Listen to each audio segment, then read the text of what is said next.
Corporate PPA portfolios are growing. Management hasn't. Corporate PPA portfolios are growing fast. Post-signing management hasn't kept up. Companies are signing more renewable energy contracts across more geographies than at any prior point.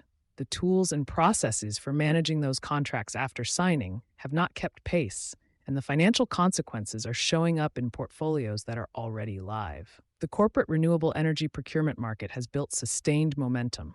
According to Verdantix's 2025 Energy Transition Survey, the average firm expects to grow its off-site renewable spend by approximately 34% from 2026 to 2030.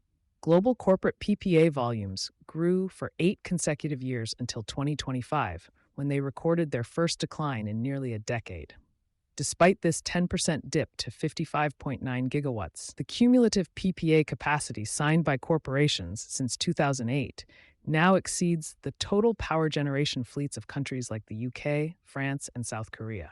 More than 80% of sustainability leaders surveyed by Verdantix said increasing renewable energy procurement would be important to their business in the next 12 months. The intent is clear. The execution challenge is where things get complicated, where corporate PPA portfolios are creating unexpected financial exposure.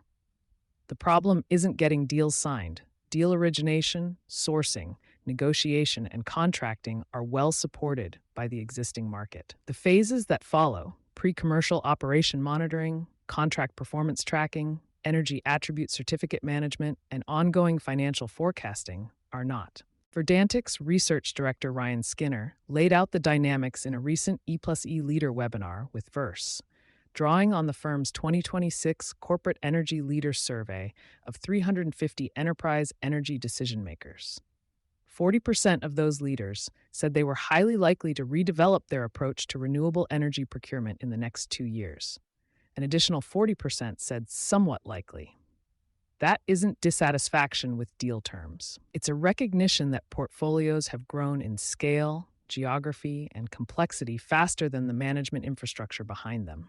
Companies that signed a single PPA 5 years ago with a spreadsheet are now managing 5 or 10 contracts across multiple grid regions, counterparties, and asset types, and the spreadsheet is no longer adequate. How post-signing management gaps produce real financial losses. The financial exposure is concrete. Invoice verification, generation shortfall identification, contract adherence tracking, and forecast accuracy all degrade when managed reactively rather than continuously.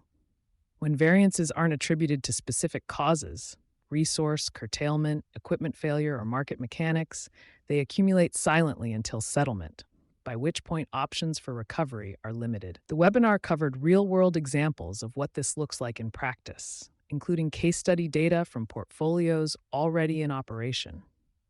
The specific figures discussed and the diagnostic framework Verdantix developed to help energy teams identify where their own exposure is concentrated are worth hearing in full rather than summarized here.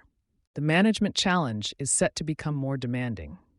The Scope 2 Technical Working Group has proposed changes that would narrow geographic boundaries for clean energy matching, introduce hourly accounting requirements, and require use of residual mix factors. Skinner described these changes during the webinar as adding further burden to businesses already struggling to manage their existing procurement accurately. A portfolio that clears annual average matching thresholds today may not clear hourly matching thresholds in a constrained geographic boundary. Energy teams that don't have visibility into generation and EAC positions on a near real-time basis won't know that until it's too late to respond. The Scope 2 changes don't create the PPA management gap. They make the consequences of it materially larger. For energy and procurement teams building or expanding PPA portfolios in 2026, the direction the market is moving is clear. Post-signing management capability is no longer optional. The question is whether teams recognize that before or after the financial exposure becomes visible in their numbers. You've been listening to Sustainability Soundbites. It's by Environment and Energy Leader. For partnership opportunities, please reach out to our team.